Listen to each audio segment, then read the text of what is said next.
인터뷰. 모두를 위한, 모두를 향한 모두의 궁금증 훅 인터뷰. 윤석열 정부 교육과정 놓고 여야의 공방 뜨겁습니다. 5.18 민주화운동 단어가 삭제됐는데요. 새 교과과정에서 민주당에서는 민주주의 훼손이다 반발합니다. 근데 국민의힘에서는 아니다, 문재인 정부가 한 일이다 주장하고 있는데 진실은 뭘까요? 그리고 윤석열 정부 교육개혁 외치고 있는데 방향 어찌 봐야 할지 교육자 출신입니다. 국회 교육위원으로 오랫동안 활동하고 있는 더불어민주당 도종환 의원 모셨습니다. 안녕하세요. 네, 안녕하세요. 네, 잘 계시죠? 잘 못 있습니다. 왜요? 시절이 이런 난세에 어떻게 잘 있을 수가 있어요. 그러니까 국민들도 막 불편하고 불안해요. 네. 남북 문제도 걱정이고요. 정치는 실종된 것 같아서 그렇습니다. 정치가 제 역할을 못한다는 지적이시죠? 네. 동의합니다. 네. 좀 더 힘써 주십시오. 네, 그럴게요.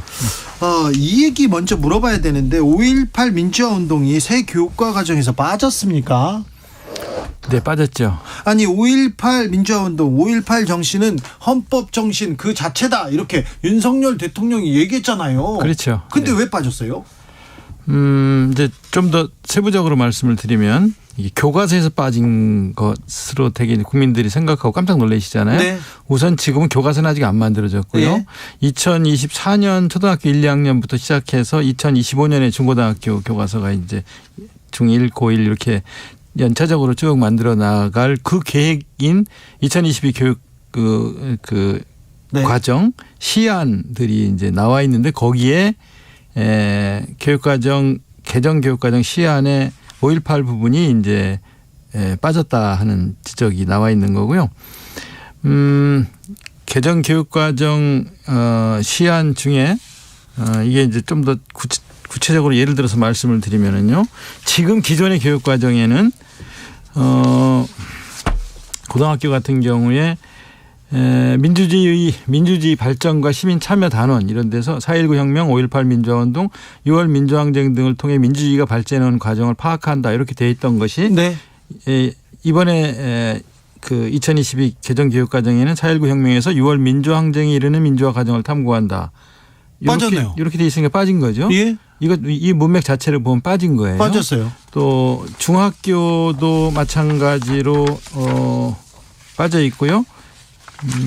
중학교에서는 지금 개정 교육 과정에 보면 우리나라에서 민주주의의 이념과 원리를 실현하고자 한 사례를 찾아보도록 함으로써 민주주의를 구체적으로 현실 속에 인식할 수 있도록 돕는다라고 하면서 예를 드는데 4.19 혁명과 유월항쟁 이렇게 예를 들었어요. 또 빠졌네요. 그러니까 빠진 거죠. 네.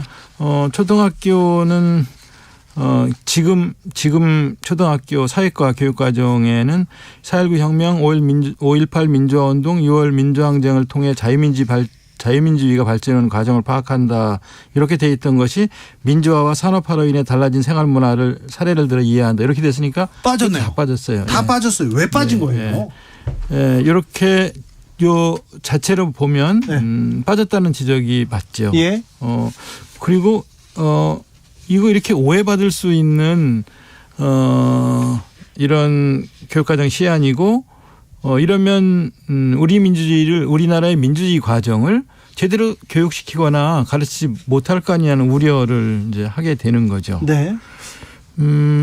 그런데 이제 이게 교육과정 대강화라는 이야기가 최근에 이제 쭉 이렇게 이 대강화 때문에 그런다라고 이야기를 하면서 학습 요소를 너무 세세하게 거론하지 않고 네. 아웃라인 대강 그 큰 줄기만 제시를 해주는 형태로 새 교육 과정에서는 방향 자체를 바꾼다 이렇게 이제 방침 자체를 그렇게 정했던 것도 사실이에요. 네. 그래서 이렇게 하다 보니까 5.18을 뺀 게 아니고 그냥 대강 두루뭉실 지금 두루뭉실이라기보다 큰 줄기. 큰 줄기. 아니 그 지나갔잖아요. 4.19 혁명에서 6월 민주항쟁에 이르는 민주화 과정을 탐구하도록 한다. 예. 이렇게 하면서 그 안에 들어간 것이다라고 말을 하는데 네. 빠졌잖아요. 그 자체를 보면 빠진 거죠. 네. 그런데 국민의힘에서는 아니다 이거 우리가 한 게 아니라 문재인 정부에서 뺀 거다 이렇게 얘기하는데 이 말은 무슨 말입니까?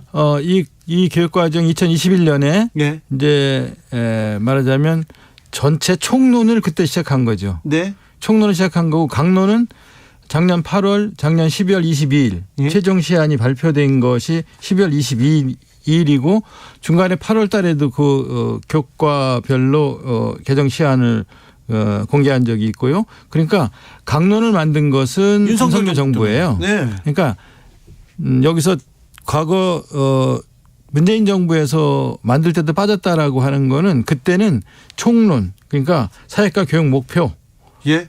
사회과에서 뭘 가르친다. 그다음에 교육과정 전체가 함양하고자 하는 인간은 어떤 인간이다. 사회과 교육 목표는 요거다. 그다음에 내용 체계 성취 기준 이런 형태로 말하자면 총론만 구성했던 거고요. 네. 구체적인 강론은 윤석열 정부가 한 거가 틀림없는데. 네. 윤석열 정부 때 그러면 5.18 민주화운동 부분이 삭제됐다 이렇게 볼 수 있네요. 강론에서. 그런데 의원님 교육위에서 오래 활동하셨잖아요. 네. 이 개정 시한 이 강론에서 5.18이 빠진다. 이 내용은 언제 하셨어요? 그러니까 지금 사람들이 기존 교육과정에서는 학습 요소들이 다 명시돼 있었는데 새 교육과정에는 학습 요소를 빼버리는 형태의 변화가 있었던 것에 대해서 아직 잘 이해가 안 되시기 때문에 이제 왜 5.18이 이제 이렇게 빠진 걸 발견하지 못했냐 이런 이제 지적들이 나오는 건데요. 네. 그러니까 말하자면 옛날 같으면 민주주의 발전이라는 단원에서 재헌헌법, 4.19, 5.18, 요랑쟁 그다음에 또 평화통일을 위한 노력이라는 단원에서는 6.25, 7.4 남북공동성명, 6.15 이런 학습 목표들을 딱 제시해 줬었어요. 네. 근데 그것이 이제 2022 교육과정에서는 그런 식의 학습 요소들을 제시해 주는 것을 이제 안 하고 예. 큰 줄거리만 이렇게 제시하는 형태로 교육과정을 바꾼다라고 네. 한 것은 맞아요. 거기는 맞는데 5.18이 빠질 줄은 몰랐다는 거죠. 아니 그러니까 5.18을 비롯해서 사실 다른 것도 안 들어간 거예요. 그래요? 자, 근데 다른 건 몰라도 5.18이 빠졌는데 그건 명확한데 좀 의도가 뭐라고 보세요? 의도가 있다면 뭘까요? 근데 이제 교육부는 의도가 없다고 하는데 이렇게 초중고를 다 놓고 보면 이거는 오해받기 딱 좋다. 네. 이건 왜 이렇게 했을까? 예. 우리나라 민주주의를 이야기할 때 5.18을 빼놓고 어떻게 민주주의를 이야기하는가? 설명할 수 없죠. 교과서를 기술할 때 네. 교과서를 집필을 할 때 민주주의 과정 전체를 우리나라 역사의 민주주의 과정 전체를 기술하게 되는데 그러면 5.18을 빼놓고 기술할 건가? 못해요. 못하죠. 불가능해요. 현대사도 마찬가지예요. 현대사에서 네. 사회과나 역사과에서 5.18을 빼놓고 어떻게 역사를 가르칠 수 있겠고 민주주의를 가르칠 수 있겠습니까? 네. 그런데 불가능한데 왜 이런 오해를 받을 수 있는 형태로 이렇게 뺐을까가 저희로서도 좀 아쉬운 점이죠. 예. 교육과정 개정, 교육과정 개정안에 자유민주주의는 어떻게 됐습니까? 계속 들어갑니까? 이제 말하자면 이런 거예요. 이렇게 학습 요소를 전부 빼버린 것에 대한 이해가 부족한 상태로 네. 왜 6.25 남침이라고 정확하게 기술 안 했냐? 예. 그렇게 해서 막 난리를 치고 그냥 공청회장을 막 뒤집어 엎고 이렇게 해서 뭐 강제로 집어넣다시피 한 거죠. 자유민주주의가 왜 빠졌냐? 그래서 막 집어넣는 거예요. 그런 두 가지는 거의 뭐 물리력을 동원한 그런 넣고 동원한 형태의 공청회장의 그 분위기를 정치까지 쭉 이어가지고서 그러니까 교육부에 대한 압력을 넣어서 말하자면 관철시키고 네. 그렇게 뭐 난리를 치거나 하지 않으면 내버려 뒀다가 지금 이런 다시 문제 제기가 들어오니까 교육부가 궁색해진 거죠. 네. 그걸 이제 책임을 교육부가 지지 않고 이거는 집필진 연구진의 자율성이다 이렇게 떠넘기는 그것도 비겁한 짓이죠. 예. 예전에 박근혜 정부 때 역사 교과서 국정화 기억하고 있는 분들이 많는데 네네. 윤석열 정부 때도 이렇게 역사 교과서 그리고 현대사 교과서 이렇게 조금 이렇게 좀 만약에 이런 식의 얄팍한 짓이 구체적으로 교과서 집필 단계까지 이어진다면 그건 거의 다시 역사 전쟁이 또 시작되는 거죠. 그렇죠. 네. 네. 민주당 교육위원들 그리고 민주당은 여기에 대한 대책이 있습니까? 만약에 이런 식으로 5.18을 직접 교과서 집필 과정에서 뺀다. 그러면 그건 전쟁으로 가는 겁니다. 전쟁으로 갑니까? 네. 네. 지금까지는 쳐다보고 있는 겁니까? 지켜보고. 이거는 오해받을 부분은 있지만 교과서에서 빠질 거라고 보진 않아요. 저희는. 그래요? 뺄 수가 없지. 어떻게 빼겠습니까? 만약에 빼면 어떡해요? 아니 전쟁이죠. 그건 세 번째 말씀드리는데. 전쟁이면 어떻게 되는 겁니까? 전쟁을 해서 집어넣어야죠. 그러면 당연히 넣어야죠. 누가 잘못한 사람들을? 아니 교과서 내용에다가 5.18을 집어넣는다는 네. 말이죠. 알겠어요. 저는 사람을 이렇게 집어넣는 사람을 집어넣는다는 게 아니고 네. 이건 당연히 들어갈 거고요. 네. 또 집필진 교수들과 교사들 연구진들이 네. 5.18 문제를 교과서에서 빼리라고는 뭐 전혀 생각하고 있지 않고요. 또 뺄 수가 없죠. 우리 역사의 중요한 그렇죠. 네. 5.18 민주화운동 부분인데 어떻게 빼겠습니까? 빼고 현대사를 이렇게 설명할 수 없죠. 이주호 교육부 장관도 다 넣겠다 이렇게 얘기합니까? 넣겠다고 하죠. 안 넣을 수가 없죠. 그리고 문제 제기했을 때 이런 식으로 지금 우려하는 건 뭐냐면 민주시민 교육, 예. 그다음에 학생 인권 교육, 노동 교육 이런 것들은 이제 빼려고 하고 자유민주주의는 넣으려고 하고 네. 요기 부분에 남침을 안 넣은 것을 뭐 마치 안 가르치려고 하는 것처럼 그렇게 확대 과장해서 막 문제 제기를 심하게 해오고 했던 이런 지난 하반기의 과정을 작년 하반기 과정을 보면서 우려를 하는 거죠. 예. 윤석열 정부 3대 개혁 과제로 교육개혁 계속 강조하고 있는데 윤석열 정부가 말하는 교육개혁은 뭡니까? 근데 이제 윤석열 대통령 자신은 다양화라고 해요. 네. 다양화라고 하고 또 뭐 지방 이양 뭐 지방 대학 활성화 뭐 등등 여러 가지 이야기를 모두 발언으로 했던데요. 저희가 보기에는 걱정스러운 거는 그 자사고 교육을 대학 교육을 지방자치단체로 이양한다는 거는 법을 개정해야 되는데 법 개정에 저희 민주당은 동의하지 않고 그리고 그렇게 넘기는 것에 대한 교육적 우려가 크고요. 시도지사들이 갖고 있는 교육관을 믿을 만한지에 대한 그 의구심이 여전히 저희는 남아 있고요. 그다음에 또 최근에는 교육 특구를 거론하면서 명문고 부활 얘기를 하는 게 그렇죠. 자사고 외고 막 존치하고 그리고 지방 우수 학생 육성하겠다 하면서 이거 고교 서열화 또 조장하는 거 아닙니까? 걱정하는 그렇게 사람 보고 있고요. 명문고 부활이라는 것은 일반 고등학교 나머지 일반 고등학교의 슬럼화 로 이어지는 거기 때문에 그런 거는 크게 우려를 하고요. 모든 학교의 모든 학생들 잘 가르치려고 하는 교육계획이 돼야 하는데 명문고를 부활한다든가 이렇게 하면 지역교육이 활성화될 거다. 저희는 그렇게 보지 않고요. 지역에 있는 지금 뭐 자사고 같은 경우에 뭐 예를 들어서 민족사관고등학교가 강원도에 있다. 그래서 강원도 교육이 활성화되었다. 그 인재들이 강원도를 위해서 일을 하고 강원도에 있는 대학을 진학한다 전혀 아니거든요. 그렇기 때문에 지금까지의 그 쭉 사례들을 살펴보면서 최근에 교육부 업무보고에서 말한 대통령의 발언에 대해서는 우려를 하고요. 고등교육과 고등학교 교육을 혼돈하고 있더라고요. 그러니까 고등교육은 대학 교육을 말하는 건데 그렇죠.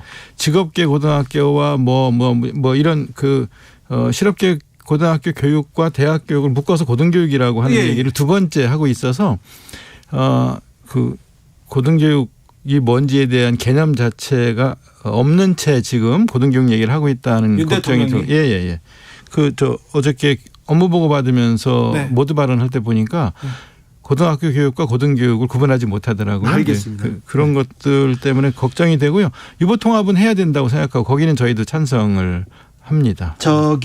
교육감을 뽑은 지 한 20년 됐는데 교육감 직선제합니다. 그래서 교육자치 이렇게 돌려주겠다고 한 지 20년 됐는데 이것도 폐지하겠다. 교육부가 시도지사 교육감 러닝메이터로 이렇게 도입하겠다 이런 얘기도 나오던데 이 부분은 어떻게 보셨습니까? 저는 반대하고요. 교육의 자율성, 전문성, 정치적 중립성을 현저하게 훼손하는 정책이라서 그건 헌법 위반이고요. 네. 그거는 교육 경력이 있는 분들이 교육감을 하면서 네. 지금까지 쭉 그 교육 자치 발전해온 과정을 보아도 후퇴하는 거라서 예. 저희는 러닝메이트제는 절대 반대합니다. 알겠습니다. 2888님께서 도의원님 이렇게 하니까 좀 낯설다. 그죠? 도시인님 여기까지는 괜찮았는데 요즘 여러 가지로 불안합니다. 정치인이 국민들 가까이 있다고 느끼게 해주세요. 응원하겠습니다. 이렇게 응원합니다. 네. 자, 그렇게 하겠습니다. 마지막으로 좀 물어볼게요. 시인으로서 우리 도정환 시인한테 한번 물어볼게요. 시인이 보는 윤 대통령의 말은 어떻습니까? 말의 실패. 실패입니까? 네, 말의 실패는 그거는 정치의 실패로 이어지거든요. 예. 윤 대통령으로서 예. 외국 대통령, 오바마 대통령이 됐든 루즈벨트 대통령이 됐든 케네디 대통령이 됐든 그들의 그 우리에게 보여준 말의 품격을 보세요. 예. 그 국가 원수가 가져야 되는 말의 품격이 있어요. 그 품격이 정치의 품격이고 국가의 품격이 되는 건데요. 계속해서 말의 실패를 국민들 앞에 있는 그대로 드러내고 있잖아요. 네. 그 말의 실패는 인생의 실패이고 정치의 실패로 이어집니다. 그래서 크게 우려하고 있습니다. 그렇습니다. 네. 시인님께서는 이렇게 오래 이렇게 보고 사색하고 곰곰이 뜯어보고 다시 고쳐보는 분이신데 그냥 제가 묻자마자 실패라고 말할 정도로 그렇게 그렇습니다. 네. 대통령이 말에 정치인의 말은 네. 굉장히 그 무거워야 되고요. 네. 품격이 있어야 되고요. 국민들에게 전달하는 그 메시지의 힘이 커야 됩니다. 네. 그런데 세 가지 다 갖추지 못하고 있어서 걱정이 됩니다. 그렇습니까? 교육자 출신입니다. 교사를 하셨고요. 교육위에 오래 몸담으셨어요. 물론 문화관광부 장관도 지냈지만 돌아오셔서 교육개혁에 대해서 헌신하고 계신데 윤 정부에게 바라는 교육 어떤 모습인지 윤 정부한테는 어떤 걸 바라는지 말씀해 주십시오. 아이 하나하나를 소중하게 여기는 교육. 그다음에 아이들 낙오하거나 뒤처지는 아이들을 돌보고 배려하는 교육. 이게 교육에서는 가장 기본적인 가장 중요한 것이고요. 가장 중요하죠. 네. 핀란드가 교육에서 성공해서 세계 1위의 그 모범을 보이는 것은 이 부분이거든요. 예. 뒤처지는 아이라든가 또 부족한 아이들에 대한 배려와 돌봄을 통해서 상향 평준화시키고 있는 거예요. 예. 이렇게 하지 않고 경쟁 교육을 통해서 살아남는 사람들에게만 계속 투자하고 이들 중심으로 이끌어 가겠다고 생각하면 계속되는 실패가 이어질 거라고 보고 있어서 그걸 걱정하고 우려합니다. 야당과 많이 소통하고 많이 대화하고 많이 토론하고 같이 걱정하면서 교육을 끌고 왔으면 좋겠다는 네. 말씀을 드립니다. 이주호 교육부 장관은 야당 의원들하고 얘기가 좀 잘 됩니까? 아직 뭐 장관 취임한 지 얼마 되지 않으셔서 지금 저희하고 만난 것은 몇 차례 안 됩니다. 그래요? 그 상임위장에서 뭐 조금 몇 차례 만난 정도 아직 깊이 있는 이야기를 나누지는 못했는데요. 교육에 대한 오랜 고민이 있었던 것은 인정을 합니다. 경쟁 교육으로 이 나라의 교육을 끌고 가려고 했던 거에 대해서는 네. 뭐 교사들도 교육 전문가들도 교수들도 그거는 다 문제가 있었다고 지적을 하는 것도 본인이 알았으면 좋겠고요. 예. 그래서 많은 대화와 소통을 할 수 있었으면 좋겠습니다. 네. 여기까지 들을까요? 네. 국회 교육위 더불어민주당 도정환 의원이었습니다. 교통정보센터 다녀오겠습니다. 오수미 씨. 네, 시각 교통정보입니다.